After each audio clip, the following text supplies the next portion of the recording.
Dalam ketakutannya tuh, si dukun ini benar-benar nggak bisa tidur semalaman. Singkat cerita, pagi pun tiba, dan ketika pagi warga dihebohkan lagi ada 2 orang yang kondisinya meninggal. Yang nggak lain itu adalah bawahan dari si Anwar ini, cuy.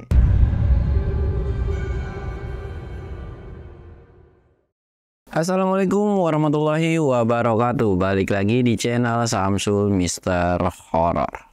Dongeng horor gua kali ini gua bakal ngelanjutin cerita yang kemarin nih. Buat kalian yang penasaran dengan ceritanya, kalian wajib tonton video ini sampai habis dan jangan lupa like, comment, subscribe dan share video gua ke banyak orang. Dan buat kalian yang mau ikutan open trip, kalian bisa kunjungi Instagram gua di bawah sini, dan buat kalian yang mau lihat video vlog gua juga kalian bisa lihat di bawah sini. Dan gak usah banyak basa-basi lagi, kita mulai ke segmen donor. Dongeng horor dimulai.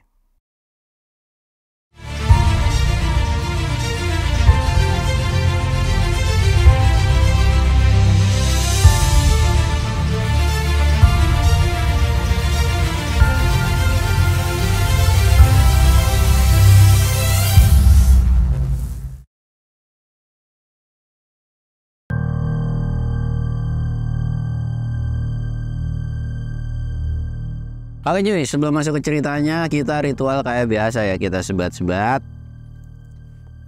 Dan jangan lupa ngops. Tenggorokan gue lagi gak enak cuy, lagi tidak menyenangkan lah. Ya semoga cepat membaik lah tenggorokan gue. Dan oke, bakal gue lanjutin. Jadi kemarin itu adalah ceritanya baru sampai si dukun yang nyuruh anak buahnya, terus satu anak buahnya katanya tuh meninggal, dan satu anak buahnya itu dalam kondisi sekarat ngelaporin bahwa yang neror itu adalah sosok si Abah ini. Dan si anak buahnya ini mungkin jarak 5 menit atau 10 menit setelah ngelaporin kejadian itu tuh langsung tidak bernyawa lagi cuy. Dan kita akan sebut namanya si dukun ini adalah Dukun Anwar lah ya gitu. Karena di cerita awalnya kan belum gua kasih nama nih. Jadi sekarang gua akan kasih namanya Pak Anwar gitu kan. Dan dalam kebingungan dia tuh antara mikir percaya dan enggak. Tapi di sisi lain dia juga takut buat nyamperin atau untuk keluar pada malam itu juga gitu kan. Seperti pepatah mengatakan gitu kan, pucuk dicinta ulam pun tiba.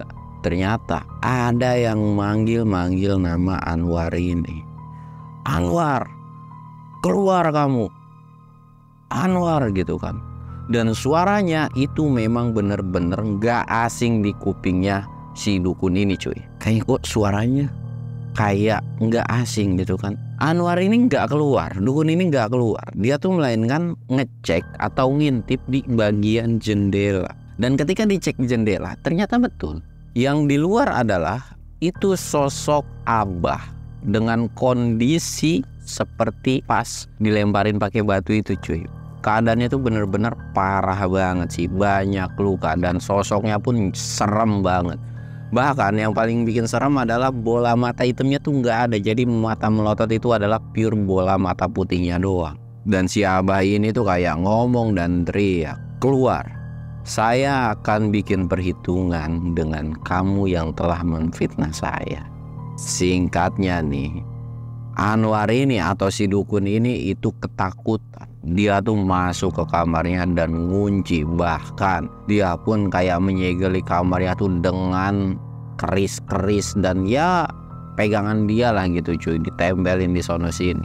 Dan yakin banget bahwa si sosok Abah ini nggak akan berani masuk. Dalam ketakutannya tuh, si dukun ini benar-benar nggak bisa tidur semalaman. Singkat cerita, pagi pun tiba, dan ketika pagi warga dihebohkan lagi ada 2 orang yang kondisinya meninggal. Yang nggak lain itu adalah bawahan dari si Anwar ini cuy. Dan disitu pun si dukun ini ngejelasin lah ke banyak warga kenapa si anak buahnya ini tuh bisa meninggal. Sebenarnya jadi kayak bersilat lidah lah. Si dukun ini tuh dia bilang tuh dia ngutus anak buahnya itu sebenarnya pengen nenteramin kampung di sini. Cuman ternyata sosok yang neror kita selama di kampung ini benar-benar kuat banget. Dan bisa dibilang mungkin bahkan si dukun ini tuh sampai fitnah kalau yang ngelakuinnya ini adalah keluarga yang masih hidup dari keluarga si Abah. Sebetulnya banyak warga yang nggak percaya, termasuk dari RT-nya pun nggak percaya gitu kan. Kalau misalkan ini teror adalah dari si abahnya, kan nggak mungkin, namanya orang meninggal gitu kan, ya sudah pasti ini adalah teror dari keluarganya abah ini. Dan karena bibir atau mulut dari si dukun ini manis banget gitu cuy, beberapa warga pun akhirnya percaya. Dan karena saking percayanya, hari itu juga semua warga buru-buru ngedatengin rumah si keluarganya abah ini cuy. Karena memang pemberitahuan itu adalah, jadi kita akan skip masalah 2 orang yang meninggal ini ya. Jadi nggak akan gue ceritain detail ya, anggaplah udah dikubur gitu kan, karena nantinya akan kepanjangan gitu cuy. Intinya ngedatangin lah tuh cuy, ngedatangin si rumah keluarga istri dan anak-anaknya si abah ini. Datangin, cuman sebelum didatangin, karena memang Cecep udah dapat beritanya cuy, Cecep ini lari sekencang-kencangnya untuk ngabarin keluarganya si abah ini. Kirain keluarganya abah ini ada, ternyata cuy, keluarganya abah itu bener-bener nggak ada di rumahnya. Cecep ini udah nyari, udah keliling rumah abah, itu nggak ada. Bahkan sampai teriak-teriak, Umi, manggil anak-anaknya pun bener-bener udah nggak ada. Seolah rumah itu udah bener-bener ditinggalin. Karena setahu si Cecep ini, Umi itu nggak pernah keluar rumah. Sekalipun dia ke kebun atau kemana, pasti akan ada satu orang yang ada di rumah, entah itu anaknya atau siapapun gitu kan. Dan ketika Cecep lagi nyari di sekitaran rumah, ternyata nggak lama warga itu datang kan, dan teriak-teriak, keluar lu, jangan pernah bikin teror warga kampung. Intinya demo lagi. Dan karena berhubung di situ ada si Cecep ini kayak dicap sebagai provokasi, sebagai cepu lah, ngasih tahu ke keluarganya untuk kabur. Karena setelah demo ternyata dicek sama warga juga nggak ada, ya semua warga tuh berpikiran bahwa Cecep ini ngasih tahu gitu kan. Tapi sekalipun iya, Cecep tuh kayak membela dirinya. Kalaupun iya gua ngasih tahu, itu gara-gara kalian selalu main hakim sendiri, dan gua nggak senang dan nggak suka. Dan ini pun bisa ada teror di kampung kita itu akibat dari perbuatan kalian, gara-gara kalian main hakim sendiri sama abah. Wajar aja jika dari pihak keluarga itu menuntut balas, bahkan wajar-wajar aja. Karena setahu Cecep, abah itu bukan orang sembarangan tuh. Bisa aja dia bangkit dari kubur dan tiba-tiba ngapa-ngapain kalian. Dan percaya, yang abah teror itu bukan orang-orang yang berpihak kepadanya. Bisa dibilang ya orang-orang yang pada saat itu benar-benar ngikut, ngelemparin dan sebagainya gitu kan. Dari situ semua senyap sebetulnya, atau kayak mikirin tentang kejadian sebelum-sebelumnya. Tapi lagi-lagi gara-gara provokasi si dukun ini kembali lagi tuh memanas. Untungnya di situ ada ketua RT-nya gitu kan, jadi dipisahin lah, dan Cecep pun dibawa ke rumahnya RT ini. Udah Cep, tenang Cep, jangan lu ladenin gini-gini. Dan setelah dari demo itu, rumah si abah ini cuy, itu bener-bener dirubuhin dan diratain sama dengan tanah. Cecep itu sebenarnya udah ngelarang, bahkan ketua RT pun udah ngelarang. Tapi ya mau gimana cuy, warga yang sedikit ngelawan versus warga banyak kan udah pasti bakalan kalah gitu kan. Mereka tuh cuma bisa tarik nafas doang. Bahkan Cecep ini bilang, kalian semua yang sudah menjolimi abah, jangan harap kalian bisa tenang dan tinggal di kampung ini dalam kondisi sejahtera. Cecep cuman bilang, Cecep cuman memperingati mereka semua, lebih baik kalian cari istrinya abah dan anak-anaknya, minta maaf tentang apa yang udah pernah kalian lakuin. Percaya, kalian yang minta maaf pasti akan aman dari teror si abah ini. Wah, semuanya tuh gak ada yang percaya cuy, kayak omong kosong lah bla bla bla gitu kan. Ya udahlah, Cecep dan ketua RT pun yang memang sudah tidak bisa ngomongin warganya lagi, udah masa bodoh. Semua warga bubar pada hari itu juga, semua bubar termasuk si Cecep juga gitu kan. Bahkan Cecep pun udah dicap jadi cepu dan agak sedikit diasingin atau dijulitin sama beberapa warga yang memang gak senang gitu kan. Dan singkat ceritanya si Cecep pun masa bodoh di malam ke-7 nih cuy. Di malam ke-6 itu gak terlalu parah gitu kan. Di malam ke-7 semua warga itu benar-benar sepi. Bahkan kalau ada ternaknya yang berisik pun itu semua sepi. Tapi walaupun nggak ada sebuah teror atau nggak ada teror yang bikin sampai orang meninggal, ada suara satu orang itu yang teriak. Jadi kayak, kenapa kalian tidak ada yang keluar? Apa kalian takut semua? Kalian tidak akan bisa keluar dari kampung ini. Kalian yang sudah menyakiti saya akan ketemu dengan pembalasan. Semua warga itu bisa ngedengar, seolah suaranya tuh kayak pakai speaker atau pakai toa. Kenapa bisa semua orang dengar? Karena ketika di malam ketujuh ini dan udah mulai memasuki pagi, semua warganya cerita bahwa malam orang gila mana yang teriak-teriak ngomong seperti itu. Bahkan dari sekian banyak warga ada yang ngintip pun, mereka semua tuh nggak tahu cuy, sosoknya tuh kayak gimana, apa beneran siapa. Jadi yang cuman tahu tuh pada saat itu cuman korban-korbannya, Cecep dan keluarganya, dan si dukun ini. Sisanya nggak ada yang tahu perwujudan dari si Abah ini cuy. Akhirnya setelah malam ketujuh ini, semua warga ini rembukan lah, termasuk sama si ketua RT, minta diadain yang namanya siskamling atau yang ngeronda. Sebetulnya Cecep ngerasa keberatan karena dia pun takut dan keluarganya pun takut. Tapi semua warga diwajibkan untuk mengikuti pos kamling ini atau pos ronda ini gitu kan, untuk jaga. Dan semuanya diundi gantian, malam keberapa, malam keberapa, malam keberapa. Tapi jadi sistem ronda ini adalah diwajibkan setiap rumah itu harus ada perwakilannya satu gitu kan, yang harus wajib ikut ronda. Ya bebas mau anaknya mau bapaknya gitu, kecuali yang perempuannya gitu kan. Tapi ya sistemnya diputer gitu. Nah sedangkan di rumahnya si dukun ini nggak mau ikutan ronda. Tapi dia tuh kayak, udahlah gue kan udah tua, gue nggak bakal ikut ronda, gue cuman bisa ngasih kayak uang aja untuk uang kopi. Padahal si dukun ini tuh sudah jelas-jelas ketakutan cuy. Dan warga pun kayak, oh ya udahlah kalau memang nggak bisa gitu kan. Walaupun si dukun ini sebenarnya punya anak juga, tapi anaknya juga benar-benar dilarang dan anaknya juga benar-benar ketakutan. Jadi karena dia punya duit dan berkuasa gitu kan, akhirnya ya sudah nggak apa-apa juga gitu.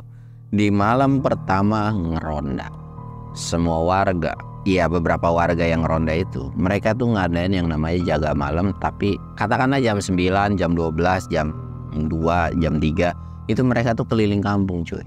Yang jam 9 mereka keliling semua. Jadi nggak ada yang di pos ronda ini satu orang pun. Jadi keliling semua normal.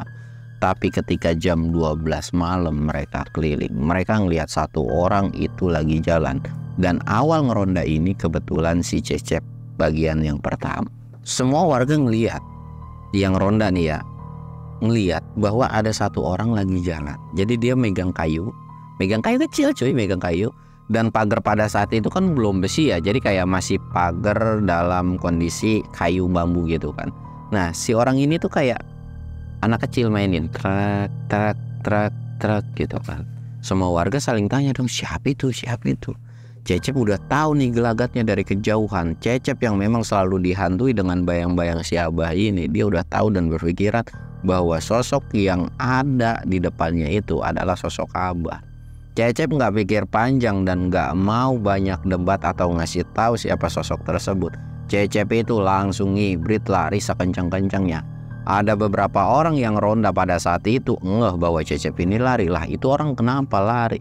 Sedangkan warga yang tidak tahu penasaran dong. Makin lama makin dideketin dan sosok itu juga makin mendekat gitu kan. Mereka tahu bahwa sosok yang dilihat sama warga adalah sosok si Abah. Dengan kondisi Abah diem gitu kan. Ada momen dimana nengok ke semua warga itu dengan kondisi mata putihnya itu bener-bener nyeremin. Warga semua panik, semuanya lari. Nggak ada tuh yang satu rute atau yang kesono lurus semua gitu kan, nggak ada. Semua warga itu mencar lari. Dan bisa dikatakan ya mungkin lari ke rumahnya masing-masing. Setelah mereka lari ke rumahnya masing-masing, sampai akhirnya si Cecep juga udah sampai rumah dan ngasih taulah ke keluarganya bahwa Abah muncul lagi. Dan semua warga sekarang tahu siapa yang neror kampung ini sebenarnya. Dari situ pun nanyalah, terus gimana yang lain? Cecep pun nggak tahu karena Cecep adalah orang pertama yang kabur. Diceritain tuh kronologi tentang kejadian ronda pertamanya itu. Dan setelah diceritain ya udahlah, si keluarganya ini tuh pun kayak ya udah lu gak usah kesono lagi, lu istirahat, nggak boleh keluar. Setelah malam atau ronda pertama ini berakhir dan paginya ternyata ada beberapa warga yang meninggal juga cuy. Benar-benar meninggal dengan kondisi tidak wajar lagi. Akhirnya setelah malam pertama itu, setelah dari kejadian warga pada ronda, semua yang lain tuh kayak ngerasa, wah ini gak bisa dibiarin nih, tiap hari kok bisa-bisanya ada warga kita yang meninggal dengan kondisi yang tidak wajar. Jadi kayak harus dapetin solusi, dan solusinya adalah minta tolong ke si dukun ini. Karena semua permasalahan ini berawal dari si dukun. Sedangkan si dukun angkat tangan dong, loh kan yang mukulin atau yang nimpukin si Abah juga kan kalian juga, kenapa harus minta tolong ke gua gitu? Gua ya nolongin ya sebisa gua gitu kan. Dan di situ benar-benar dong semua warga pun murka. Tapi karena memang si dukun ini punya uang dan punya kuasa cuy, ya anak buahnya juga banyak. Jadi banyak warga yang gak berani juga untuk melakukan hal yang sama si dukun ini. Jadi warga tuh cuman bungkam doang dan menyesali perbuatan yang telah dilakukan sama si Abah ini cuy. Karena memang dapat hasil yang kosong, warga ini akhirnya bubar ke rumahnya masing-masing. Kirain jadi ronda ini cuma berlaku untuk 1 malam doang. Kirain mereka tuh malam keduanya tuh akan ada yang ronda lagi, tapi faktanya itu memang udah nggak ada yang ronda lagi karena semua warga itu udah ketakutan. Nah, di malam kedua yang harusnya ada ronda, di malam kedua ini juga itu malam yang tenang, nggak ada teror, nggak ada teriakan, nggak ada pemberitahuan setelah paginya tuh bahwa muncul sosok si Abah ini. Kirain udah aman dan udah nggak ada hal yang aneh-aneh lagi. Tapi nyatanya beberapa warga itu terkena penyakit aneh. Ya bisa dibilang penyakit gatel-gatel, penyakit bisulan mendadak, penyakit yang dimana beberapa kaki orang itu nggak bisa jalan. Intinya benar-benar dilanda penyakit. Tapi tidak semua orang di kampung itu tuh kena penyakit tersebut. Itu bikin panik. Bahkan RT-nya tuh sampai bingung, kenapa ini bisa kayak gini, dan orang yang satu-satunya di kampung itu adalah kayak orang yang bisa dipercaya untuk nyembuhin hal yang kayak gini adalah si dukun ini. Si dukun ini bilang, oke gue sembuhin, tapi gue minta bayaran yang lumayan cukup gede. Sedangkan banyak dari warga itu ngerasa keberatan dengan biaya atau nominal yang diminta sama si dukun ini. Benar-benar ngerasa keberatan. Akhirnya si RT ini nyari solusi lah, atau nyari orang luar untuk bantu ngobatin. Tapi walaupun sudah nyari beberapa orang kayak orang pinter gitu kan, semua orang yang dibawa ke kampung ini tuh angkat tangan dan dia tuh bilang, gua nggak bisa, gua nyerah. Udah beberapa orang pinter didatengin, mereka semua bilangnya sama, gua nyerah dan gua nggak bisa ngobatin penyakit ini. Orang yang terkena penyakit itu akhirnya tuh kayak udah pasrah aja. Ya diobatin mah diobatin, tapi udah pasrah. Mereka yang punya uang mau nggak mau ngobatin ke si dukun ini. Tapi walaupun diobatin sama si dukun ini, ternyata ya memang nggak manjur cuy. Memang ya biasa-biasa aja, ya sakitnya mah tetap sakit. Nggak ada malah kayak mendingan kayak gitu, nggak ada sama sekali. Bahkan warga yang udah berobat ke si dukun ini pun ngerasa kesel, merasa ditipu. Dan ngerasa bahwa orang yang dulu pernah mereka aniaya, mereka tuh nyesel. Coba kalau masih ada si Abah, mungkin Abah ini bisa nyembuhin mereka. Jadi si dukun ini memprovokasi warga lagi. Mungkin ini keluarga dari si Abah nih yang ngelakuin, atau dari si Abahnya sendiri. Tapi yang ketiga kali ini semua warga tuh gak ada yang percaya. Udah masa bodoh tuh provokasi tentang si Abah. Dan karena memang tahu si dukun ini udah nggak, bibirnya itu udah nggak bisa dipercaya lagi sama warga, akhirnya diem dan ngurung diri di rumah. Jadi kayak ada yang minta tolong ya udah, nggak ada ya udah.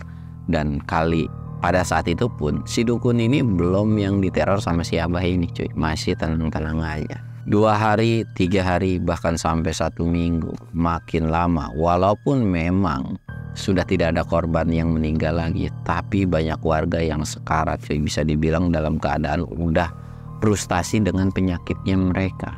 Karena tidak ada satu orang pun yang bisa nyembuhin. Nggak tahu permasalahannya seperti apa, dan bingung cara ngobatinnya gimana. Untuk orang-orang atau warga-warga yang masih pada sehat itu pada kumpul dan nanya, ini gimana solusinya? Solusinya adalah Cecep tuh kayak punya feeling, kita harus cari keluarga dari si Abah ini dan minta pertolongan dari si Umi ini. Di situ diutuslah si Cecep dan beberapa warga untuk nyari keluarga dari si Abah ini. Dan semua pun udah disepakati. Bahkan si Cecep ini pun dikasih bekal gitu kan, nyari kemana kayak terserah lu gitu. Dan dikasih waktu atau tempo selama 1 minggu cuy. Singkat cerita, setelah ada rembukan seperti itu, Cecep ini pergi nih. Dan kita akan beralih ke kampung ini. Kampung yang awalnya itu normal, sejahtera, sama seperti kampung biasanya. Tapi kampung itu benar-benar mencekam.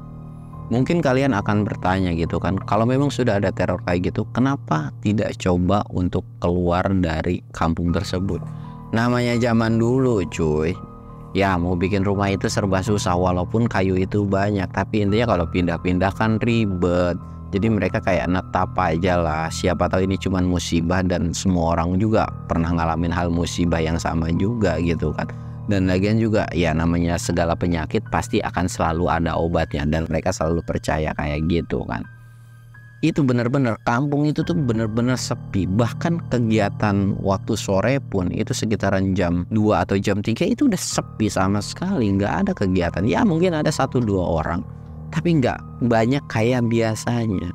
Bahkan di beberapa rumah itu ada orang yang selalu teriak kayak ngerintih kesakitan gara-gara sakitnya, kayak aduh gitu. Ini pengen sembuh, gua pengen sembuh. 2 hari setelah kepergian dari Cecep, banyak warga juga yang ngerasa kesakitan, dan kampung itu dihuni dengan orang-orang yang berpenyakitan. Ada segelintir orang juga yang kabarnya sudah meninggal, terus yang udah gak kuat akhirnya meninggal juga gitu kan. Intinya orang-orang yang meninggal ini adalah warga-warga yang bersekongkol dengan si dukun ini. Sempet warga ini ngerasa heran dan aneh, kok warga yang lain bisa kena karma kayak gini atau balas dendam dari si Abah, kenapa si dukun ini belum kena apa? Jadi kayak wah, jangan-jangan dia punya tolak balanya sendiri. Akhirnya semua warga pun kayak wah, kita semua harus ngambil nih kayak pusaka-pusakanya atau alat, ya intinya benda-benda atau jimat-jimat yang dipunyain sama si dukun ini. Dan ternyata benar. Pada saat itu pun warga ini sepakat dan ngerasa nggak takut sama si dukun itu. Si warga ini datang ke rumah si dukun, dan walaupun sudah dihadang sama anak-anak buahnya dengan kayak pakai golok, pakai cerulit dan lainnya, warga pun nggak ngerasa gentar cuy. Mereka semua pun berbekal senjata gitu kan, mau tempur-tempur sekalian. Dan bukan malah si warganya yang ciut, justru para penjaga dan pengawalnya dari si dukun ini itu semua pada ketakutan dan ngasih kebebasan buat warganya masuk ke dalam rumah si dukun ini. Semua isi rumah dari si dukun ini dijarah, termasuk sama harta bendanya si dukun ini juga. Dukun ini ngerasa nggak terima dan sempat mau ngelakuin perlawanan, kayak mau apa ya, bisa dibilang kayak mau ngebacok orang lah gitu kan. Tapi untungnya keburu ditangkis dan keburu ditahan juga sama beberapa orang. Dan si dukun pun digebukin sama warganya ini cuy. Singkat cerita, setelah dari kejadian penjarahan rumah si dukun ini, semua warga pun pulang ke rumah masing-masing, berharap barang yang mereka ambil adalah jimat yang bisa ngelindungin mereka dari teror si Abah. Tapi nyatanya ketika malam, yang awalnya si Abah nggak pernah ngetok-ngetok, ya mungkin ada suara kan sebelumnya itu, tapi kali ini ngetok-ngetok ke beberapa pintu. Dan bahkan orang yang dalam kondisi tidak sehat atau tidak baik-baik aja gitu, semuanya itu meninggal. Bisa ya kita sebut aja kayak 1/4 dari warga di situ lah. 1/4 dari warga di situ semuanya meninggal pada malam itu juga. Dan itu udah kayak kematian massal gitu cuy. Ketika paginya tuh semua pada heran, dan bahkan ada beberapa orang yang masih selamat. Dari misalkan dari satu rumah ini kan ada satu keluarga, dihuni mungkin 3-4 orang gitu kan. Nah, ada yang satu orang ini masih hidup dan nyeritain kejadian ini sama beberapa warga lain, sama ketua RT, bahwa semalam tuh didatengin sama Abah, dan Abah itu kayak marah banget dan seolah kayak mukulin, ngelemparin dan sebagainya gitu kan. Dan si orang yang merhatiin ini nggak bisa ngelakuin apa-apa, seolah badannya itu diem dan nggak bisa gerak sama sekali. Bener-bener nggak bisa gerak sama sekali. Di situ pun ketua RT itu udah nepuk jidat dan udah bingung harus gimana sih. Dan solusinya mungkin si ketua RT ini kayak ngambil kesimpulan dan ngasih tahu ke banyak warga bahwa ini bisa selesai kalau semua dendam Abah ini udah kelar. Atau orang yang kemarin nganiaya, atau orang yang kemarin ikut ngelemparin dan ikut julid ke Abah, mereka semua harus meninggal. Dan beberapa warga yang memang pada saat itu masih hidup pun ngerasa nggak senang dong dengan ancaman seperti itu. Wah, mana bisa gitu dong? Masa satu orang ditukar sama banyak orang? Si RT ini cuman diem dan dia tuh cuman geleng-geleng kepala. Dia pun nggak tahu harus mikir kayak gimana. Dan ngebebasin untuk warganya, kalau kalian mau pergi dari kampung ini silahkan. Tapi kalau misalkan mau bertahan pun silahkan. Tapi untuk keamanan kalian, saya angkat tangan. Beberapa warga ada yang coba untuk pergi. Kita akan skip dulu nih tentang beberapa warga ini yang coba untuk pergi. Dan kita akan berfokus ke si dukun ini. Dukun yang udah kena jarah oleh warga. Dalam hatinya tuh bener-bener ngumpat atau kayak kesal. Dan karena saking keselnya nyuruh anak buahnya untuk datang ke kuburannya si Abah ini. Dan pokoknya gali kuburan si Abah. Digali tuh cuy kuburan si Abah. Ternyata benar di kuburan ini nggak ada sama sekali sedikit pun kain kafan kayak itu nggak ada. Si dukun ini kayak ngutuk dan dia duduk di sebelah kuburannya, kayak ya mungkin jampe-jampe dia kali ya gitu kan. Dan dia ngambil satu kerisnya dan ditancepin ke kuburannya. Dan setelah itu si dukun ini cabut. Udah, kita cabut, kita pergi. Ntar malam kita datang lagi ke sini. Si dukun ini pergi dengan anak buahnya dan balik lagi ke rumahnya gitu kan. Dan di situ pun dia cuma bisa ngeliat rumahnya yang udah kosong, udah nggak punya harta sama sekali. Dan tujuan dari si dukun ini adalah balas dendam ke si Abah ini cuy. Dan syukur-syukur jadi si dukun ini pun nyuruh beberapa anak buahnya untuk nyari keluarga dari si Abah ini. Ya intinya udah diutus keluar lah gitu kan. Nah, kita akan berfokus di malam harinya. Orang yang di malam harinya ini itu cuman rombongan dari si dukun dan anak buahnya ini datang ke makam si Abah ini cuy. Dan mereka semua kaget kecuali si dukunnya ini. Si dukunnya nggak kaget karena kondisi kuburannya itu kembali normal lagi. Entah siapa yang balikin normal lagi gitu kan. Semuanya udah ngerasa ketakutan karena ketika datang ke makam si Abah, suasana di lokasi tersebut itu kayak kurang oksigen, bener-bener ngap, panas. Bahkan orang-orang di situ pun pada kegerahan cuy, pada keringetan bercucuran. Tapi si dukun ini bilang jangan ada yang pergi dari lokasi ini, kita bakal ngadepin siapa. Ya memang awalnya belum ditampakin, mereka semua kayak iya siap, iya siap. Dan hal yang paling bikin nyeremin adalah salah satu dari antek-antek atau anak buahnya ini. Jadi mereka tuh semua nggak ditampakin dengan bersamaan. Jadi misalkan kayak satunya nih ditampakin, terus tiba-tiba kabur, satunya ditampakin terus tiba-tiba kabur gitu kan. Si dukun ini kayak teriak, lu pada ngapain sih, pada PA-PA? Mana nggak ada, mana kasih tahu gua, kasih tahu gua. Sempat ada anteknya yang nunjuk kalau itu sosoknya, tapi lagi-lagi memang nggak ada yang lihat sama sekali gitu kan. Cuman si satu orang itu setelah kabur baru nggak ada gitu kan, baru nggak ada gitu kan. Sampai akhirnya semua anak buahnya ini cabut, termasuk salah satu anaknya yang tadinya ikut bareng sama si dukun ini ke makam tersebut, itu pun kabur juga. Dan yang tinggal di kuburan ini cuman si dukun itu. Si dukun ini mulai kesel dan mulai ngacak-ngacak dari makam si Abah ini. Dukun ini cuma teriak, keluar lu, seneng lu udah ngancurin hidup gua gitu kan. Dan ternyata setelah dari teriak-teriak itu, si Abah muncul dengan santai jalan dan ternyata si dukun ini sadar bahwa ada satu sosok yang muncul. Dan ketika ngelihat tampang si Abah yang awalnya sompral, berani nantangin, tiba-tiba kicep dan diem. Dia bawa golok nih cuy, tiba-tiba langsung jalan mundur dong pelan-pelan. Ngeliat Abah itu bener-bener ketakutan. Yang dilihat sama si dukun ini adalah tatapan Abah yang benar-benar mengancam. Dan karena memang saking ketakutannya, si dukun ini tuh cabut cuy, atau lari dari kuburan itu juga, ngikutin antek-anteknya yang lain. Baru sekitaran 30 langkah dari kuburan si Abah ini sempet kesandung. Dan ternyata ketika kesandung itu adalah anak buahnya yang meninggal. Dan ternyata jarak beberapa meter dari situ pun anak buahnya juga banyak yang meninggal juga. Dan di situ dukun ini benar-benar panik dan benar-benar ketakutan juga. Dia tuh udah ngerasa stres dan gila. Dan salah satu tempat perlindungannya adalah lari ke rumah RT. Si dukun ini benar-benar lari sambil teriak minta tolong, minta tolong.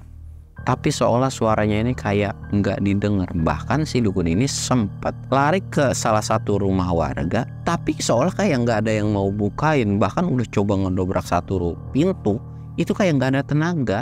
Jadi benar-benar nggak ada apa-apa gitu kan, kayak susah aja. Dan ketika udah masuk ke rumah satu nggak dibukain, ke rumah satu nggak dibukain, ada momen dimana si dukun ini tabrakan sama si Abah ini. Ini ya karena orang lari panik kan, kalian tahu sendiri ya, lari-lari tuk. Dan pas nabrak ini ternyata di hadapannya itu adalah si Abah ini cuy. Si dukun ini cuma bisa teriak-teriak minta tolong dan minta ampun. Dan bukannya minta maaf, tapi si dukun ini kayak pergi lu, jangan ganggu gua, jangan ganggu gua. Ini akibatnya gara-gara lu ngambil pasien-pasien gua. Jadi wajar kalau gua ngerasa nggak seneng sama lu. Tapi si Abah ini nggak ngomong sama sekali. Sosok Abah ini diem aja. Dan sosok Abah ini seolah kayak ngelakuin hal yang sama ke si dukun ini. Kayak yang dulu dia pernah dilemparin batu, ini juga kayak dilemparin, tapi nggak kelihatan. Jadi si dukun ini dia tuh kayak ngeliat ke siapa, tapi siapa tuh kayak diem aja, cuman melotot aja. Tapi ada sosok kayak batu tuh kayak kelemparin ke badan-badannya dia.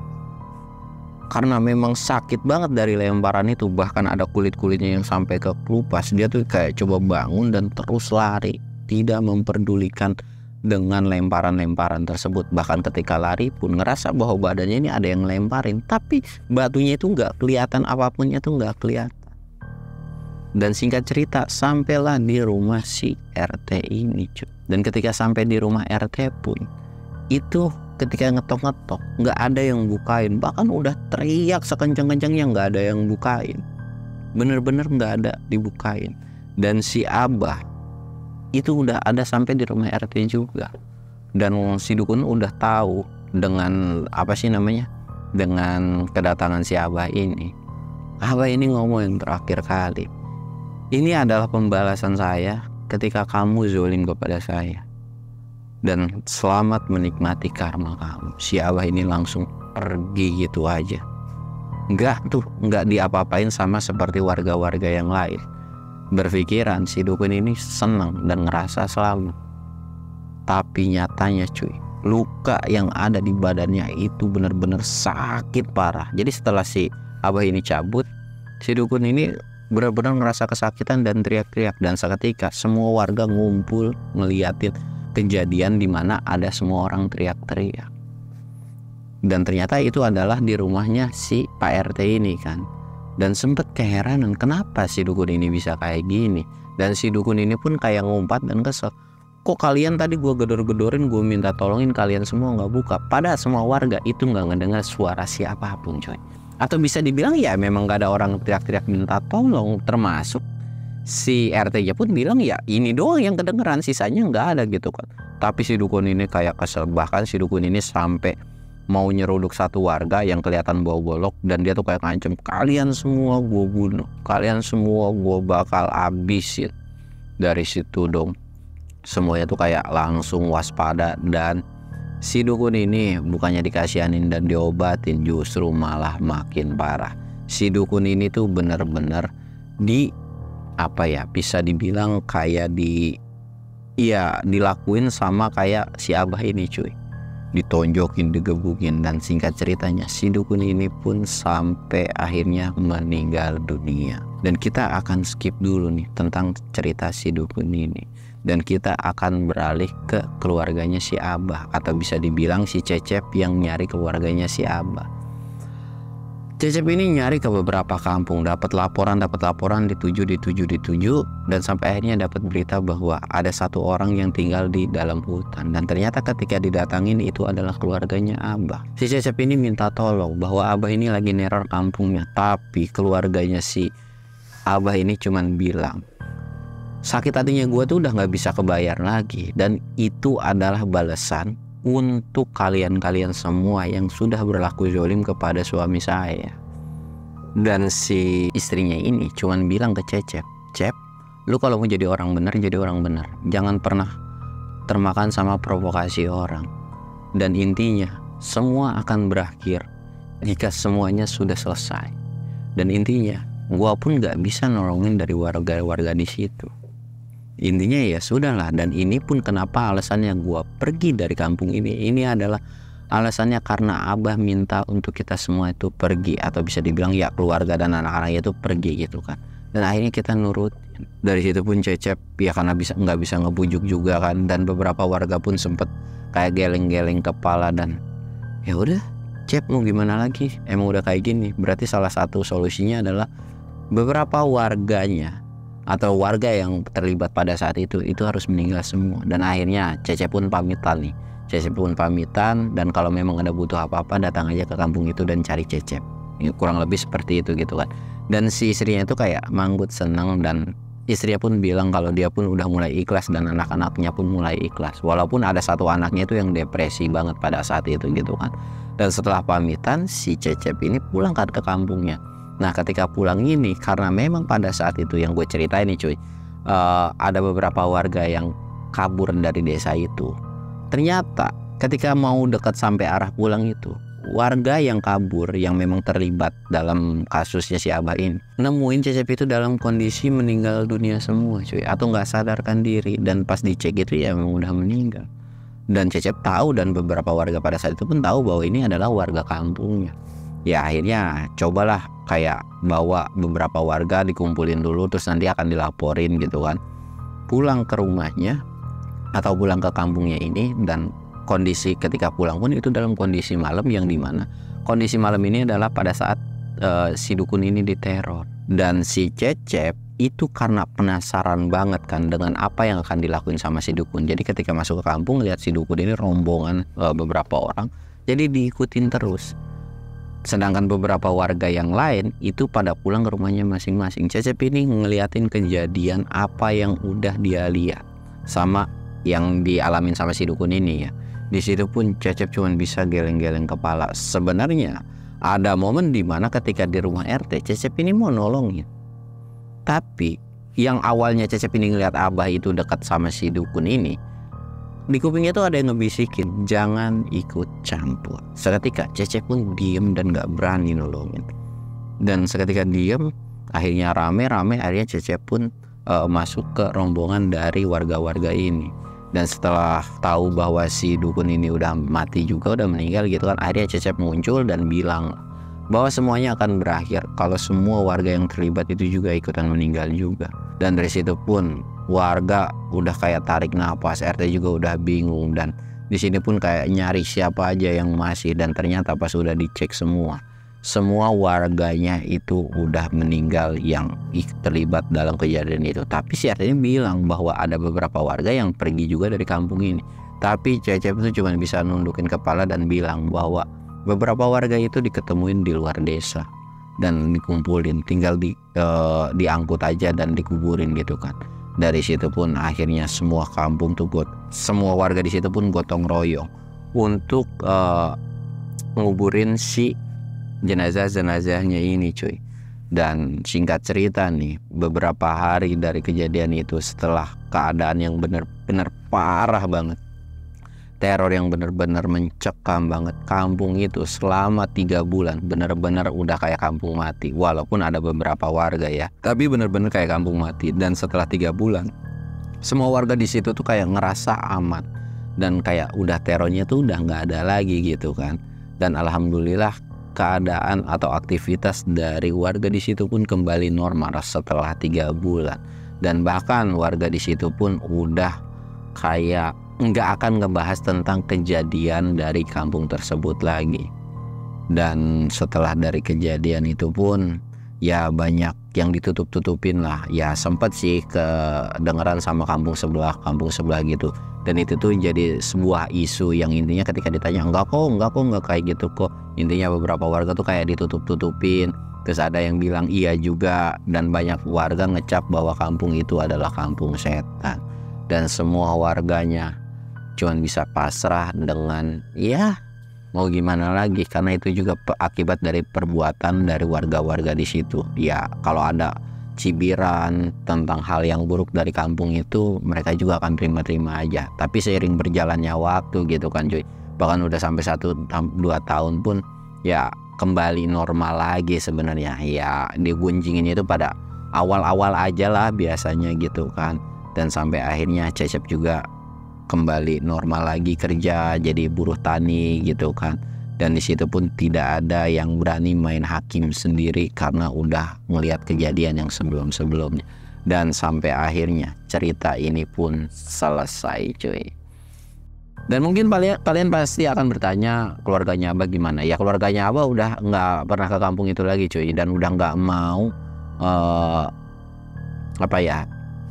udah nggak mau punya urusan sama kampung itu lagi, kecuali kalau ziarah ya, bahkan Cecep pun sempat sesekali ketemu sama si keluarganya dari Abah ini. Tapi ya setiap ziarah itu minta dianterin sama si Cecep ini, walaupun keluarga di situ udah ngerasa welcome dan ya udah balik lagi aja, nanti masalah rumah dibikinin gampang kok.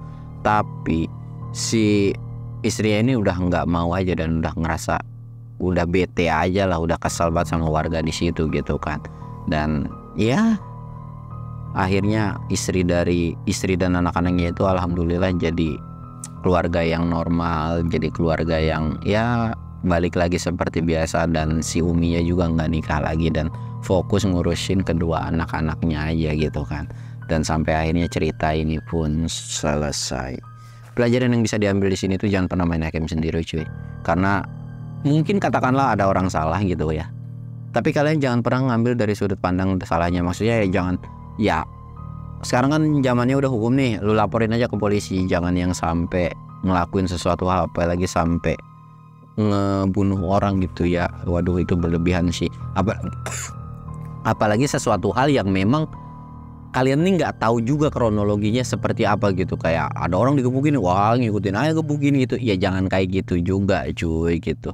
Ya intinya jangan pernah termakan provokasi lah.